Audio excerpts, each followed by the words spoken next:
Yeah, hello Fred, hello everyone. Let's get our interview started. Today we have Jim, our lead battle designer, and Mark, our lead campaign designer, to join us to answer the questions you have. So we'll make it a short one because you're the only one who joined us. So we'll make it like a 15 minutes, and then I will let you know when we run out of time. And yeah, so you can either ask them questions directly or just type in the questions. Yeah, if you're ready, then would you like to ask your first questions, Fred? Yeah, sure. If it's just me. So let me just read here. So I give you guys an easy one here at the start, so don't go on like the really weird one straight away.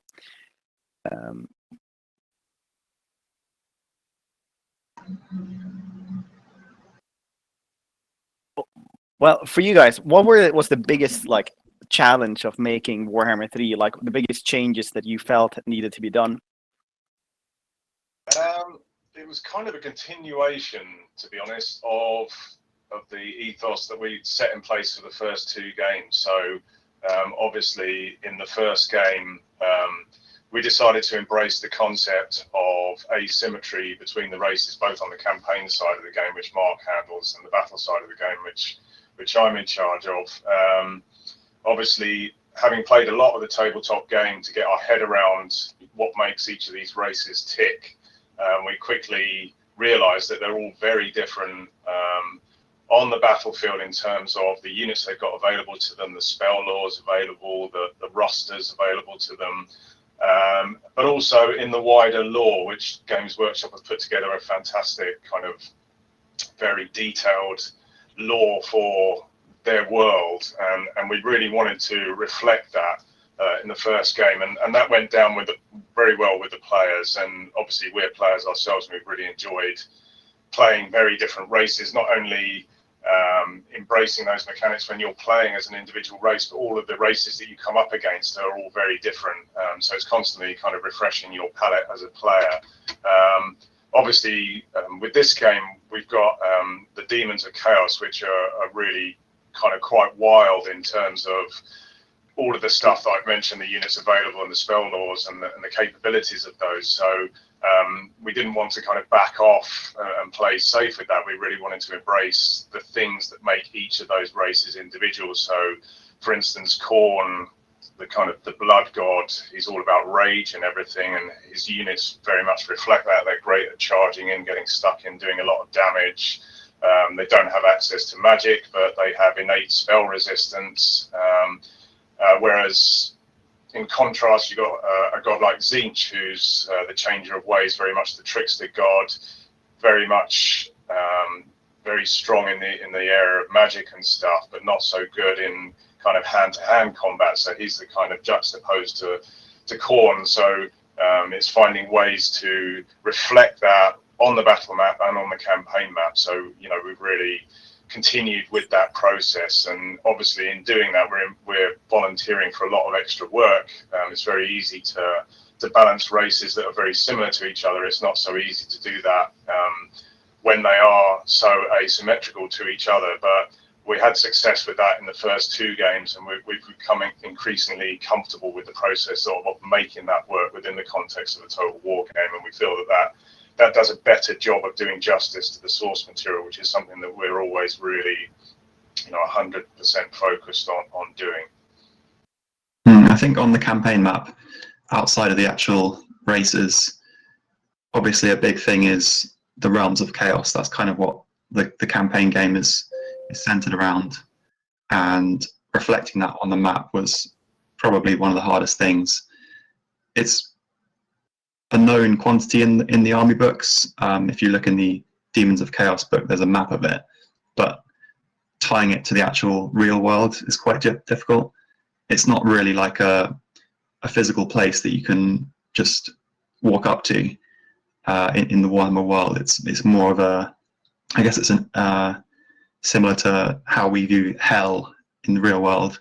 It's this sort of imaginary place that you can potentially get to at some point. Yeah, I And think a lot of people are very surprised that you went all the way to realms instead of just the wastes, since yeah, it's more like exactly. the wild dreams of gods.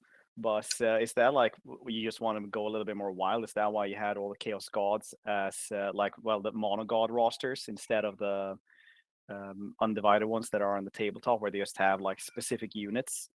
Yeah, I think No? there's always been an expectation since maybe even since game one that we're going to do Demons of Chaos towards the end of the trilogy, and it's going to be a big thing, and we wanted to do it right. So that was including every aspect of it. So all the 4 gods, even the mono god, as you talked about, and yeah, in terms of the physical map, getting the realms of chaos in there and making sure that they're something that really blows players' minds. And yeah, it was tricky to get that right, but I think putting in these really incredible survival battles that are totally new to the series was a great way of doing that.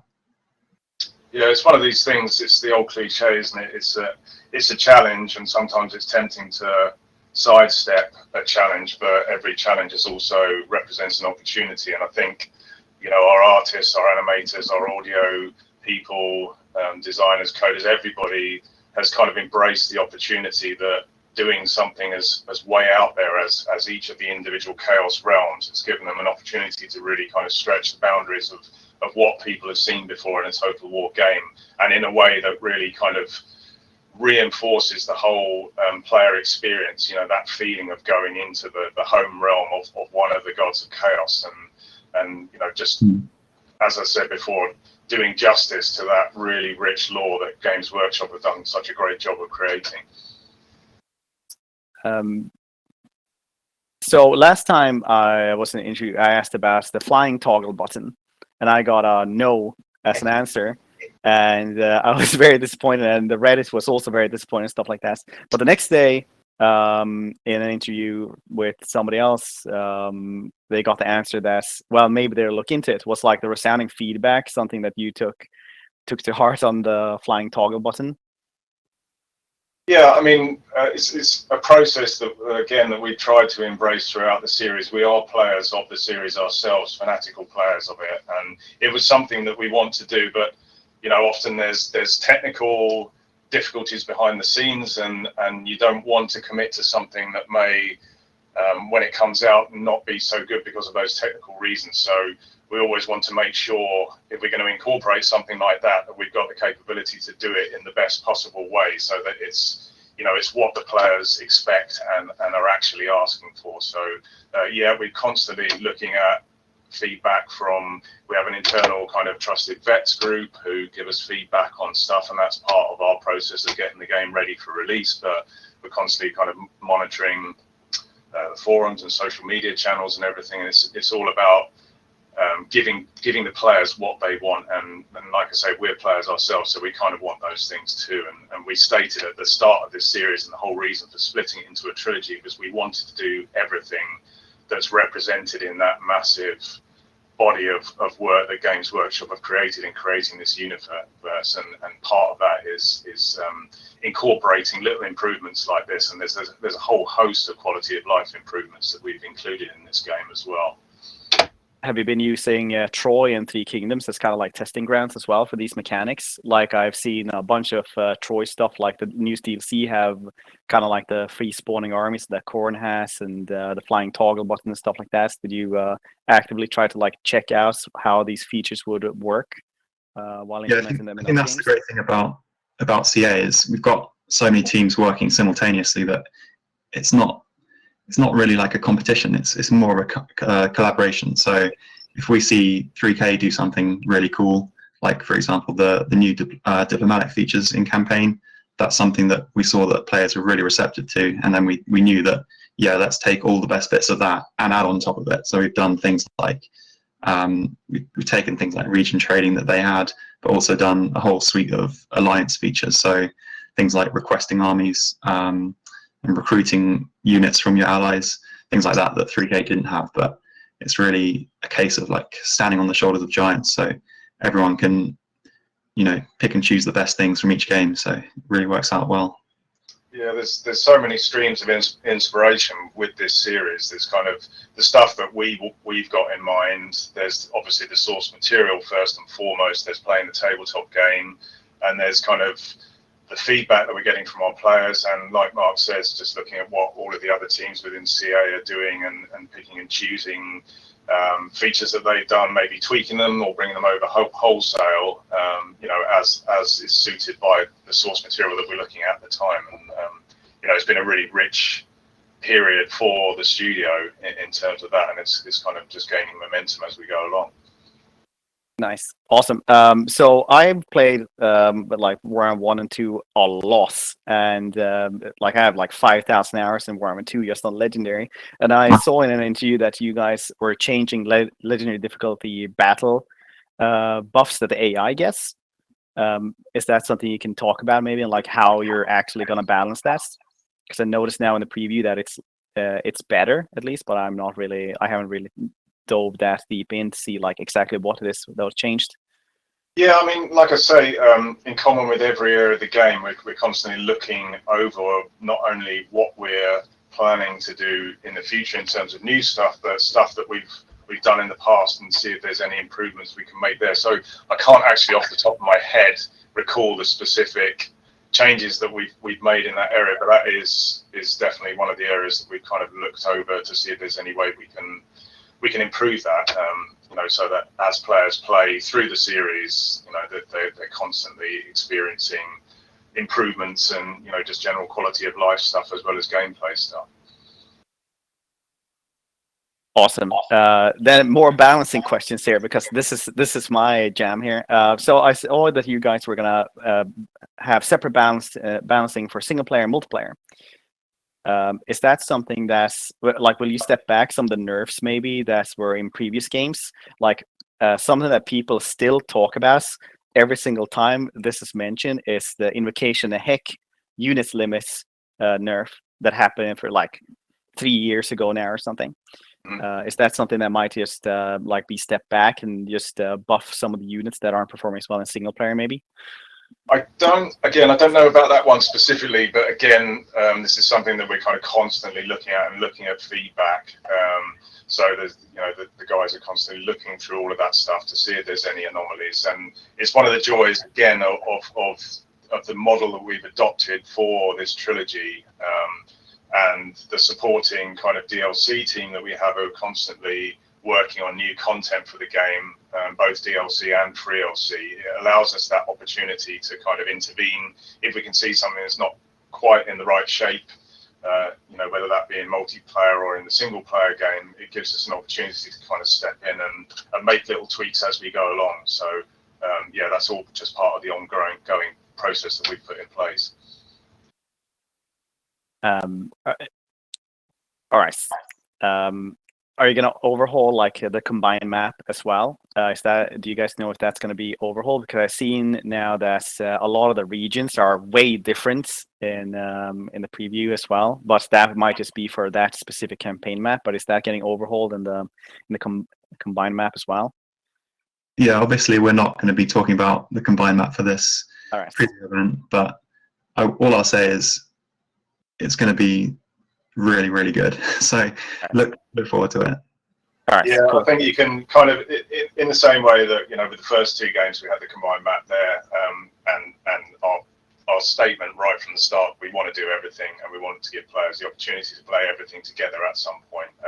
That is definitely there as a stated intention. So, watch this space. All right. What's the coolest, the graphical upgrade that you guys have been like personally most excited for?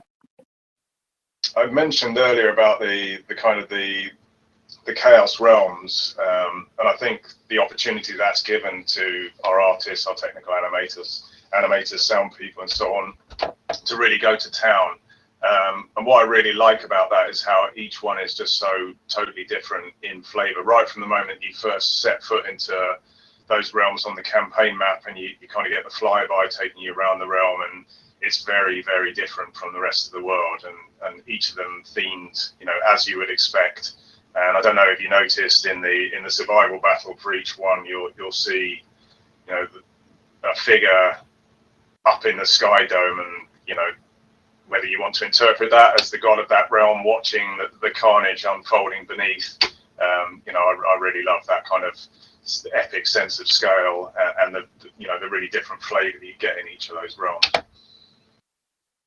Yeah, I think some of the new units are just incredible, like the Nurglings who all form together to create one big sort of giant Nurgling is really cool. Yeah, some of the animations as well, particularly on the Great Queen ones, are well worth watching. Thumbs up. Maybe not straight after you just had your dinner, but yeah, always made me chuckle. Did you guys up the synced animation, like combat animations that were usually in the backgrounds for this one? So no, there's only like a couple of them for Warhammer 2. I've personally been working mainly on the campaign, but we have a sort of forum where the animators are posting their work to get feedback from everyone in the company, and I've definitely noticed a lot more synced animations that look absolutely incredible. So I think it's fair to say there's a lot more. Yeah. Nice. Yeah, when you get two big guys facing off against each other, some of the animations there are well worth. If you watch the battle on a replay, or you want to slow it down or whatever, or just zoom in and watch the fun. There's some stuff there's some slightly grisly stuff, but there's definitely some laugh out loud stuff as well. Nice.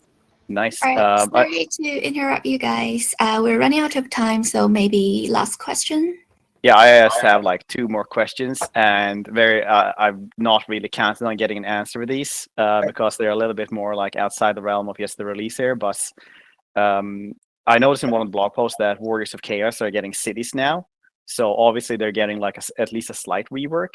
Are you guys trying to rework more Warhammer 1 and 2 factions for all of this so that they fit into the combined map later on as well? I think, yeah, we had to make a few small tweaks to Chaos to get the Warriors of Chaos to get them functioning more in a more sort of interesting way for the players who are playing as demons, to give them more sort of things to fight. And yeah, at the same time, we've had a lot of really, really positive feedback about the reworks that we did for the Warhammer 1 and 2 races. And as you know, there's some that still haven't been touched. So I think you can do the math there and figure out what we've got coming.